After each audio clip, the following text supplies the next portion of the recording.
जय गुरुजी संगत जी। आपका बहुत बहुत स्वागत है गुरुजी के इस चैनल पर, जिस पर हम उनकी प्यारी संगत के सत्संग शेयर करते हैं। अगर आपको भी अपने सत्संग हमारे साथ शेयर करने हैं तो आप डिस्क्रिप्शन में दिए गए व्हाट्सएप नंबर पर या तो ईमेल आईडी पर हमें लिखकर भेज सकते हैं। आपके सत्संग भी ज़रूर शेयर किए जाएंगे संगत जी के साथ।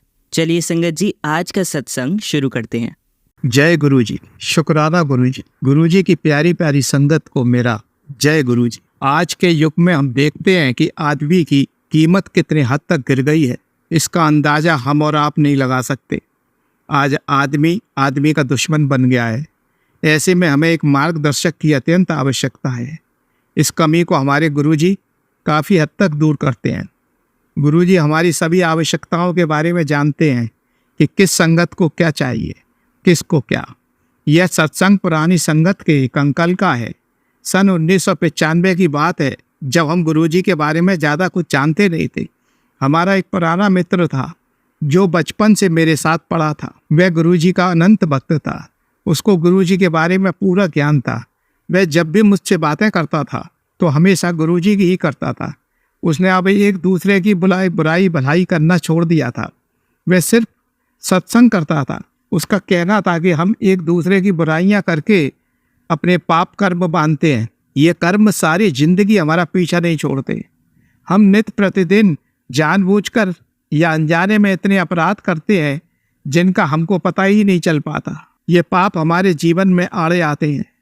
जैसे शिव भगवान एक वैद्य हैं। उन्होंने कैलाश पर्वत पर ऐसी ऐसी जड़ी बूटियां उगा रखी हैं जिसका सेवन करने से मरता हुआ आदमी भी जिंदा हो जाता है।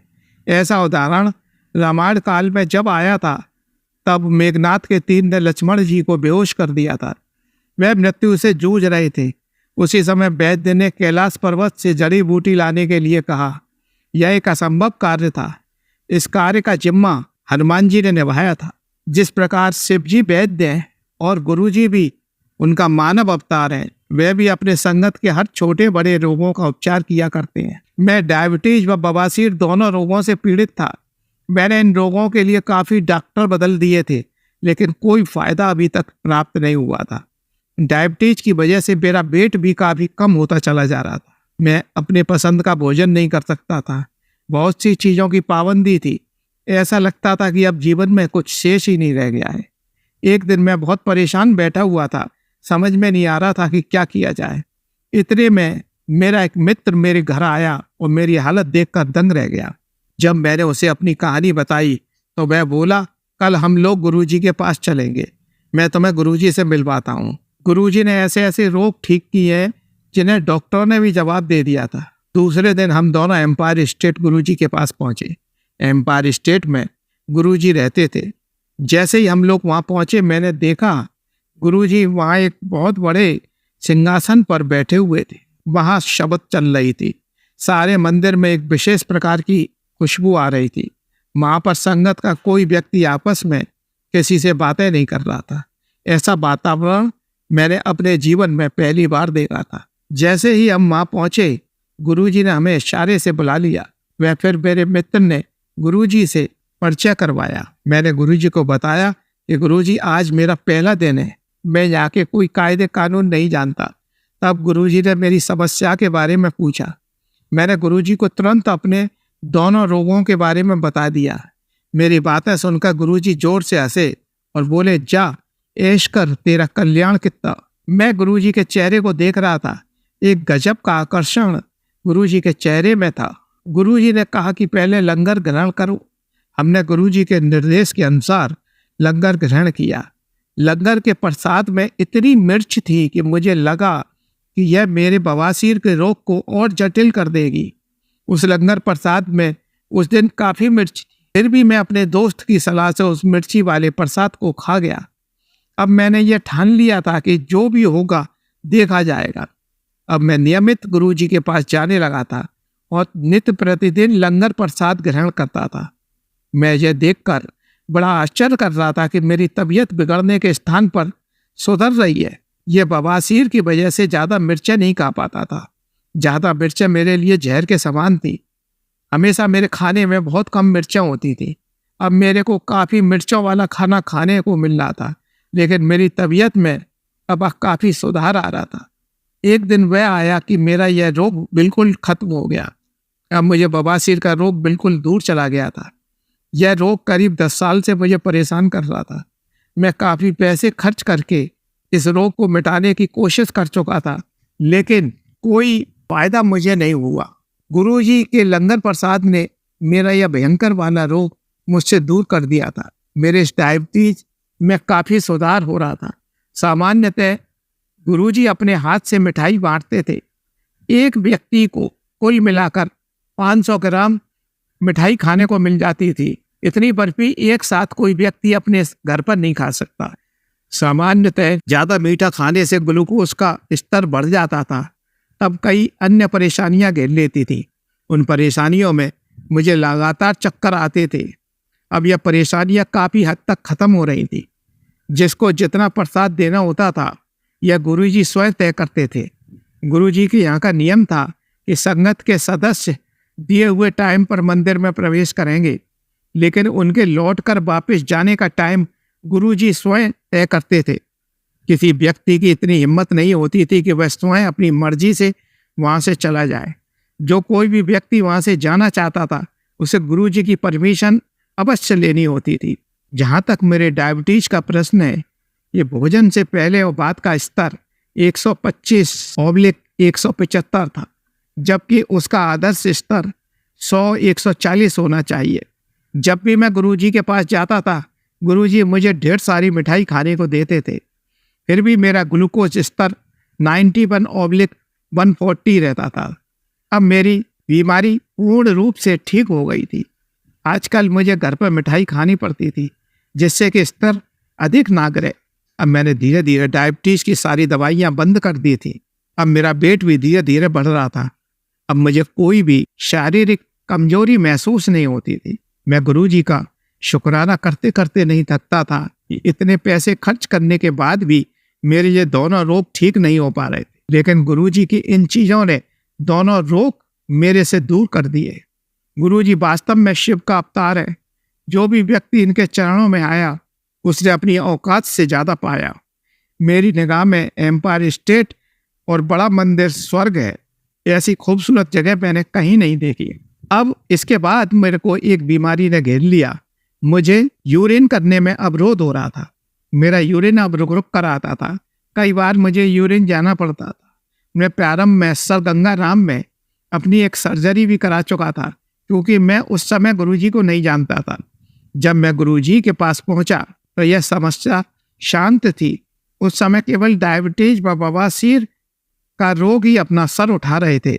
यह मानव शरीर एक कलपुर्जे की मशीन की तरह से है। न जाने कौन सी समस्या अपना सिर उठा ले और कोई नहीं कह सकता। सर गंगाराम में जिस समस्या का ऑपरेशन हुआ था वह समस्या अब पहले की तरह से बढ़ गई थी। जब मैंने सर गंगाराम में दोबारा दिखाया तो वहां पर एक सर्जन ने ऑपरेशन करने की सलाह दी।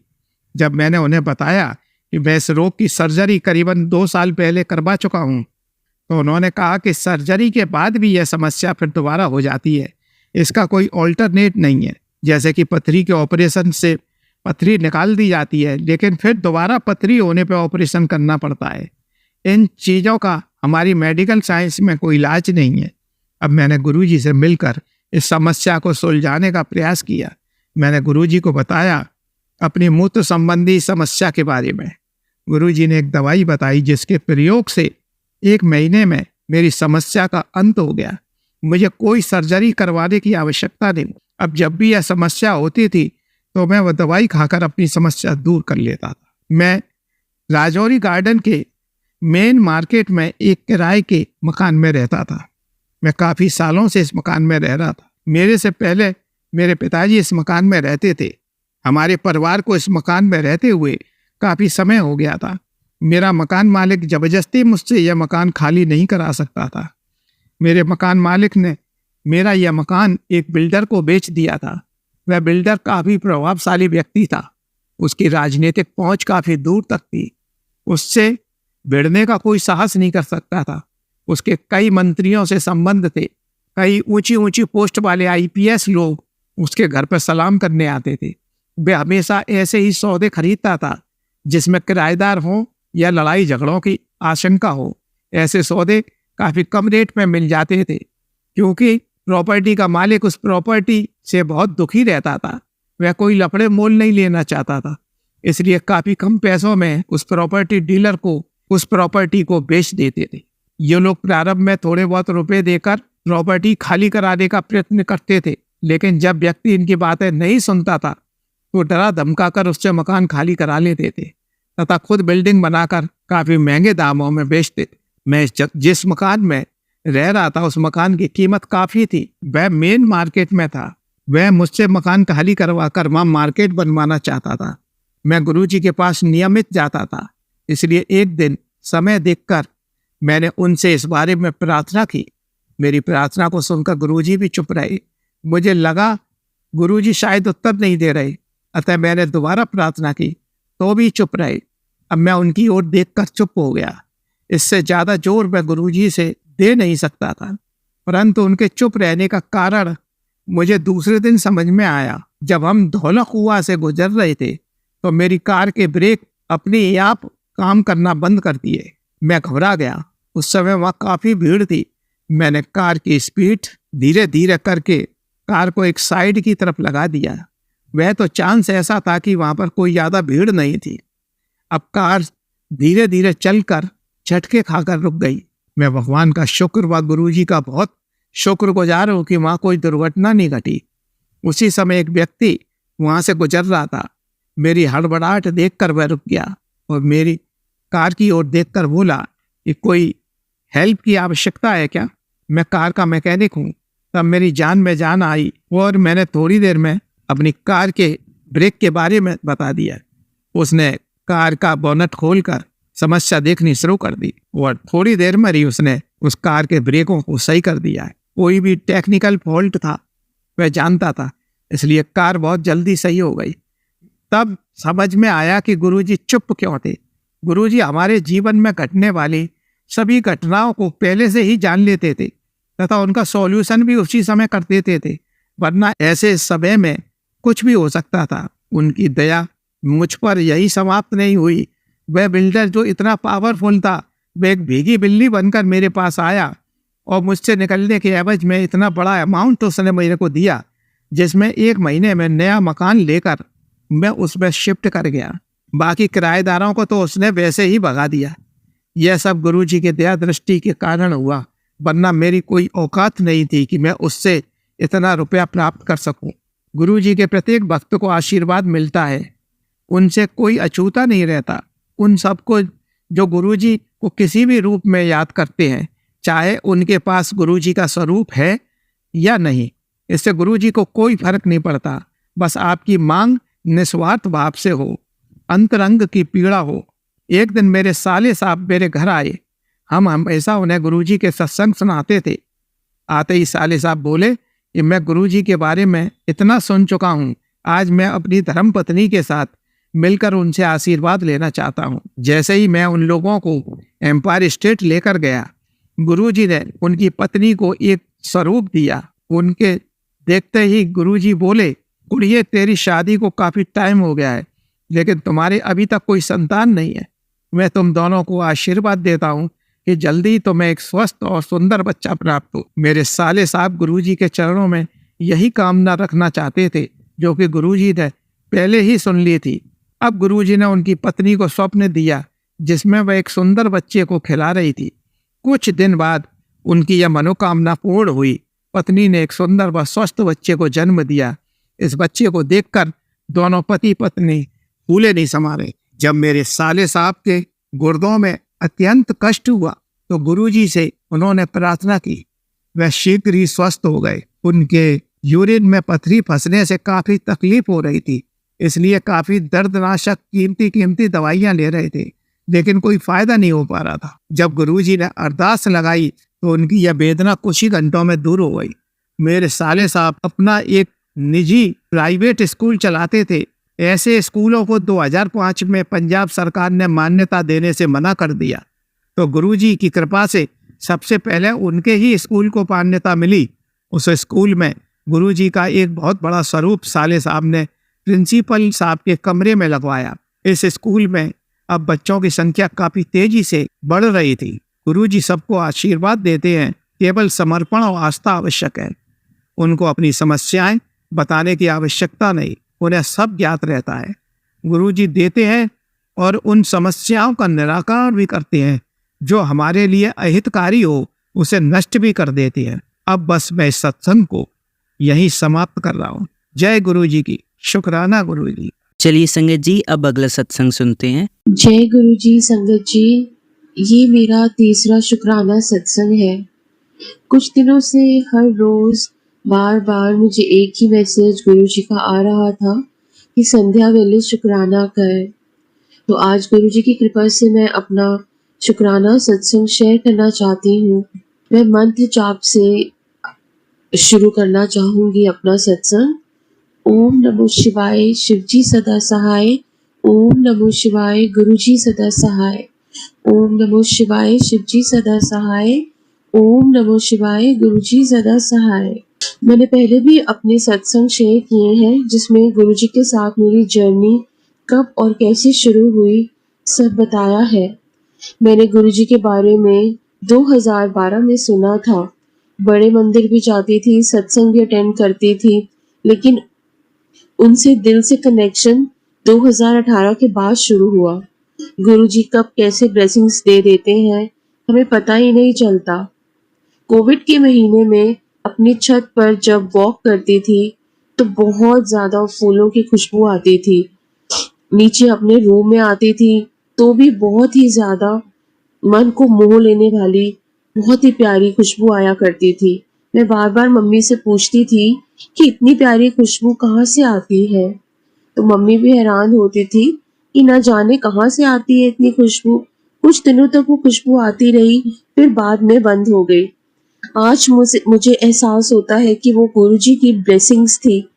कितनी नादान थी मैं कि उस वक्त गुरुजी की खुशबू वाली ब्लेसिंग को समझ नहीं पाई। आज इस बात का एहसास दिलाने के लिए कि कोविड में गुरुजी आप भी मेरे साथ छत पर वॉक करते थे, मेरे अंग संग रहते थे। इसके लिए आपका अनंतम अनंतम अनंतम शुक्राना मेरे गुरुजी। आपको मेरा कोटि कोटि प्रणाम मेरे गुरुजी। गुरुजी तो हमेशा हम सब भक्तों के साथ ही रहते हैं, सोते जागते हर पल उनकी निगाह हम पर रहती है। एक बार मैं एक और सत्संग शेयर करना चाहूंगी जिसका एहसास मुझे बहुत बहुत बाद में हुआ। मैं अक्सर संगत जी के सत्संग में सुनती हूँ कि उन्हें तितली दर्शन हुए।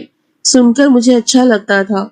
मुझे भी 2-1 बार तितली के रूप में गुरुजी ने दर्शन दिए। लेकिन अद्भुत सी बात तो ये है कि मैंने अपना फोन का कवर लगभग 1 साल पहले खरीदा था।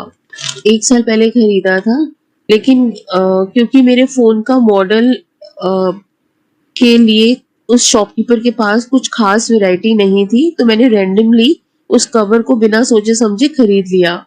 और आज 1 साल बाद जब मैंने बहुत सी तितली सत्संग सुने तो ऐसे ही मेरी नजर मेरे फोन के कवर पर पड़ी।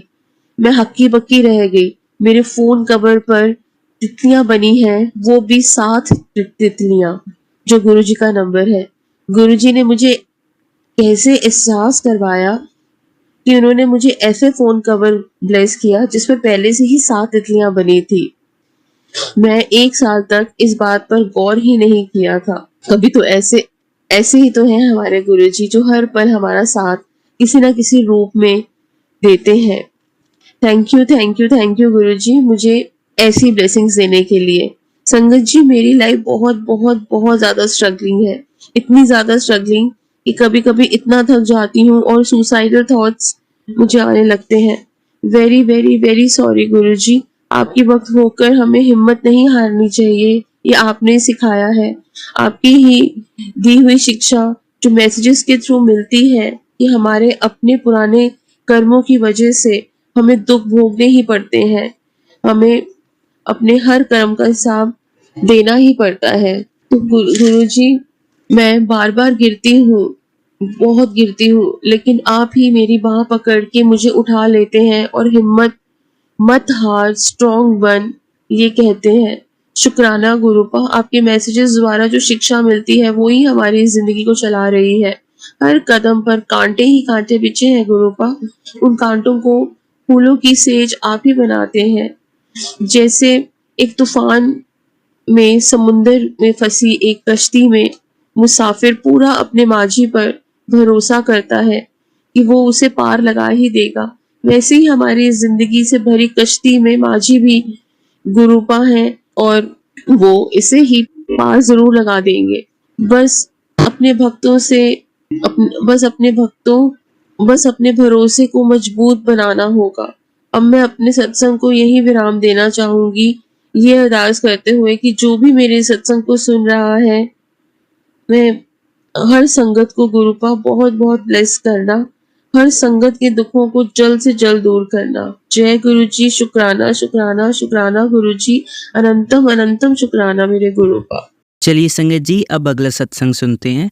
जय गुरु जी। शुक्राना गुरु जी, अनंतम अनंतम शुक्राना मेरे महाराज।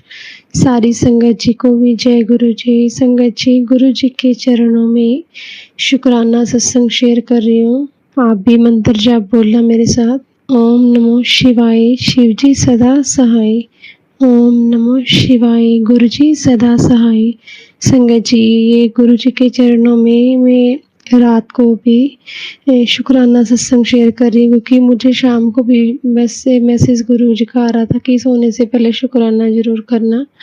तो अभी भी जैसे मेरे माइंड में आ रहा था, मैं सो रही थी सत्संग सुनते सुनते, तो यही चीज़ें आ रही थी कि मुझे शुक्राना सत्संग शेयर करके सोना है। तो एकदम से मेरे माइंड में आया कि कल संगत जी मैं अपने जैसे रूम में ही पोछा लगा रही थी। जैसे मैं खुद ही लगाती हूँ, सारे घर में सफाई वगैरह खुद ही करती हूँ अपने हाथ से।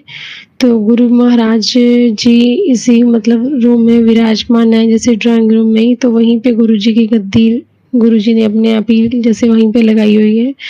तो वहाँ से जब मैं पोछा लगा रही थी तो संगत जी मेरा पाँव बहुत ज़ोर से स्लिप हुआ, और मैं बहुत ज़ोर से मतलब मेरा हाथ भी स्लिप हो गया साथ साथ, और पैर भी, और एकदम से जैसे नीचे ही मैं बैठ गई। तो संगत जी मतलब जितनी ज़ोर से मैं गिरी थी तो वो कुछ भी हो सकता था, बट गुरु महाराज ने सच में कोई बड़ा जो कुछ हादसा होना था, बड़ी कोई तकलीफ आनी थी, तो गुरु जी महाराज ने मतलब जो स्लिप तो मैं हुई हूँ लेकिन मुझे कोई चोट नहीं आई, कोई किसी तरह का कुछ नहीं हुआ। तो गुरु महाराज का अनंतम अनंतम शुक्राना है। संगत जी मतलब गुरु जी महाराज हर पल जो है रक्षा कर रहे हैं। गुरु महाराज जी के हमेशा यही मैसेज आते हैं कि बेटा जो भी कुछ करने वाले हैं या कुछ भी है, वो जितनी मर्जी कोई कोशिश कर ले, पर मैं तेरे साथ हूँ। मेरा कृपा जो है तेरे सिर पे है, मैं अब तेरे घर में विराजमान हूँ, तो तुझे कोई भी कुछ नहीं कह सकता, कोई भी तेरा कुछ नहीं बिगाड़ सकता। तो गुरु महाराज का अनंतम शुक्राना है। संगत जी सच में गुरु जी के बहुत बार मैसेज आते हैं कि मतलब तेरे को चिंता करने की कोई भी ज़रूरत नहीं है। तो संगत जी जब गुरु जी के इस तरह के मैसेज आते हैं तो सच में हमारा जो माइंड जो है बिल्कुल रिलैक्स हो जाता है कि गुरु जी ने सच में हमारे ऊपर कितना हाथ रखा हुआ है। ये गुरु जी की हमारी यही वडियाई है, यही महिमा है कि वो अपने जिस भी बच्चे का हाथ थाम लेते हैं तो उसके ऊपर कोई भी जरा सी भी आँच नहीं आने देते हैं। गुरु जी महाराज हम तो मतलब आपका शुक्राना भी वो पूरा ढंग से नहीं कर पाते हैं, बहुत सारी चीज़ें छूट जाती हैं, बहुत कुछ नहीं कर पाते हैं। गुरु जी महाराज क्षमा करना, हमें पता नहीं क्या नेगेटिविटी जो हमारे ऊपर हावी होती है, जो हम जो है मतलब जो कंटिन्यूसली हमने जो भी आप सेवा देते हो, जो भी हमारे लिए ही होती है वो सारा संगत जी, वो गुरु जी हमारी ही रक्षा करने के लिए हमें देते हैं। हमें फिर भी पता नहीं क्यों वो चीज़ें जो है कंटिन्यूसली नहीं कर पाते हैं। तो गुरु जी महाराज क्षमा करना, आप ऐसी मेहर बनाओ कि बस कि हमसे वो जो चीज़ आप करने को बोल रहे हैं, हम आपकी मतलब चरणों में रह के वो काम जो आप हमसे करवाना चाहते हैं वो कर पाएँ। आज संगत जी पता नहीं मुझे क्या हुआ कि जैसे रात को लेट कहीं से बाहर जैसे कहीं किसी के घर गए हुए थे तो वहाँ से आए हैं, तो उसके बाद सोना तो यही होता है, ऑलमोस्ट लेट हो जाते हैं सोते सोते। कई बार सत्संग सुनती रहती हूँ या रात को गुरु महाराज जी का अनंतम शुक्राना है कि वो गुरु महाराज ने शिव पुराण पढ़ने के लिए काफ़ी टाइम से बोला हुआ, तो कोशिश करती हूँ कि रात को रोज़ पढ़ के सोऊं। तो फिर इस तरह से थोड़ा-सा टाइम लग जाता है सोते-सोते संगत जी। तो रात को जैसे लेट सोए, फिर सुबह भी जैसे एक संगत आंटी जी के फ़ोन आया कि चुपहरा साहिब जैसे संडे को वो संगत के घर में था, तो उन्होंने मुझे बोला कि अपा चलेंगे। मैंने उनको बोल दिया था, लेकिन सुबह मैं उठ तो गई थी जैसे 4:30 बजे, पर मेरे मन में पता नहीं क्यों नहीं था, वो गुरु महाराज जी जानते हैं, मैं नहीं जा पाई वहाँ, मैंने उनको मना कर दिया। लेकिन ये कि गुरु महाराज की मेहर से उठ गई मैं 5 बजे, लेकिन घर में बैठ के जो गुरु महाराज जी ने बोला हुआ है कि पहले जपजी साहिब का पाठ पढ़ना है और फिर शिव चालीसा जो है पढ़ना है। संगत जी, गुरु महाराज जी ने ये सेवा दी थी 40 दिन के लिए। फिर उसके बाद गुरु जी महाराज का ये मैसेज आया कि बेटा तूने ये वाला नित्य-नेम कभी नहीं छोड़ना और ये नित्य-नेम तू हमेशा करती रहा कर। पहले तो गुरु जी ने 40 दिन के लिए बोला था, लेकिन अब गुरु जी का काफ़ी टाइम से मैसेज आया था कि ये नित्य-नेम तूने रोज़ करना है। तो गुरु महाराज आपका अनंतम शुक्राना है। तो सुबह जैसे वो बस गुरु जी महाराज की मेहर से मैंने वो सुबह जब किया, ये पाठ किया और उसके बाद फिर संगत जी मैं सो गई जैसे, तो सोई तो फिर मैं मतलब फिर मैं घंटा डेढ़ घंटा जैसे लेट काफ़ी उठी, जैसे 8 साढ़े 8 बजे उठी हूँ मैं। तो फिर उसके बाद फ़ोन पे जैसे कुछ ना कुछ जैसे गुरु महाराज के लिए चाय वगैरह बना के तो कुछ ना कुछ फ़ोन पे लगी रही, जो सामान वगैरह मैंने कुछ ऑनलाइन में मंगवाना था। तो संगत जी पता नहीं मुझे क्या हुआ कि क्या नेगेटिविटी थी, आज गुरु महाराज ने पता नहीं क्या कष्ट मेरा काटा है। मैं कितनी देर फ़ोन पे बैठी रही, वो चीज़ें सर्च करती रही, ऐसे ही ऐसे लग रहा था मन अंदर से ऊब गया था, मतलब मैं उठूँ, पर मैं उठ नहीं पा रही थी उन चीज़ों से। तो काफ़ी टाइम मतलब मुझे आँखों में भी बहुत ज़्यादा कुछ ऐसे वो हो रहा था कि मैं कंटिन्यूअसली फ़ोन पे देखते जा रही हूँ सामान और मतलब कुछ मँगवा भी नहीं पाई, पता नहीं क्या था संगत जी। फिर मैंने आज ढंग से कोई काम भी नहीं कर पाई घर का। फिर बस गुरु महाराज को साथ लेके जब शाम को दोपहर को मार्केट में कुछ सामान लेना था चाहिए था, तो गुरु महाराज को ही बोला, गुरु महाराज कृपा करो आप साथ में चलो, आपने ही सारा कुछ दिलाना है, आपने ही देखना जो मुझे चाहिए। मैं हमेशा गुरु जी से यही अरदास करती हूँ। मैं तो क्या करती हूँ, गुरु महाराज अपने आप ही ये चीज़ जब ब्लेसिंग देते हैं तो हमारे मुँह से ये चीज़ें निकलती हैं। तो संगत जी जब वहाँ गई तो महाराज ने जिस शॉप से सामान लेना था उससे पहले ही मुझे एक जो बाइक खड़ा था तो उसपे 777 की ब्लेसिंग दी गुरु महाराज ने। फिर एक जब मतलब वहाँ से निकले तो एकदम से काफ़ी दूर थी संगत जी वो तितली मुझे मतलब हम आगे जब मार्केट में गए तो वहाँ आगे भी एक शॉप से दूसरी शॉप पे जैसे टर्न किया, काफ़ी दूर थी वो। तो संगत जी वहाँ पे मुझे वो जब मैंने बैग देखा तो वो मुझे तितली उसी शॉप में मतलब दिखाई दी, वो ऑरेंज और ब्लैक कलर की जो तितली थी। तो गुरु महाराज का अनंतम शुक्राना कि गुरु महाराज ने कैसे मेहर करी और बताया कि मैं तेरे साथ हूँ हर पल। तो गुरु महाराज अनंतम अनंतम शुक्राना, ऐसे ही मेहर बनाए रखना। जो भी संगत सत्संग सुन रही है, ये जो भी अंकल जी ये हमारे सत्संग को शेयर करते हैं, उनके ऊपर भी अपनी मेहर बनाए रखना, उनको भी सबको ब्लेसिंग देना, सबको खुशियाँ देना। गुरु महाराज एक और उलझन जो मन में पैदा हुई है, आप मुझे मतलब मेरे मन में वो चीज़ ला रहे हो, जो कुछ भी कुछ करना है तो आप कृपा करना मुझे सही और साफ शब्दों में बताना। तो गुरु महाराज आपने ही जो भी करना है, आपने ही करवाना है। बस जो भी सही करना हो, जो भी कुछ करना हो तो गुरु महाराज साफ-साफ बता देना सब कुछ, ताकि आपकी बच्ची ये उलझे ना। तो अनंतम अनंतम शुक्राना महाराज आपका, सबका कल्याण करना। संगत जी गुरु जी के चरणों में अरदास करती हूँ कि अगले सत्संग की तैयारी के लिए वो कृपा करें, ताकि जो शुक्राना सत्संग है वो छूटे ना। गुरुजी महाराज यही कहते हैं कि शुक्राने तेरा एक शुक्राना करना तेरे पता नहीं कितने कर्मों को जो है जन्मों के कर्मों को काट देता है। तो महाराज बस ऐसी मेहर बनाए रखना कि हम हमेशा आपके चरणों में शुक्राना करते रहें। ओम नमः शिवाय। शिवजी सदा सहाय। ओम नमः शिवाय। गुरुजी सदा सहाय। जय गुरुजी। शुक्राना गुरुजी। संगत जी, गुरुजी क्षमा करना अगर आपकी बच्ची से कुछ भी गलत बोला गया हो तो क्षमा करना महाराज। शुक्राना शुक्राना शुक्राना शुक्राना। चलिए अब मंत्र जाप करते हैं। ओम नमः शिवाय शिवजी सदा सहाय।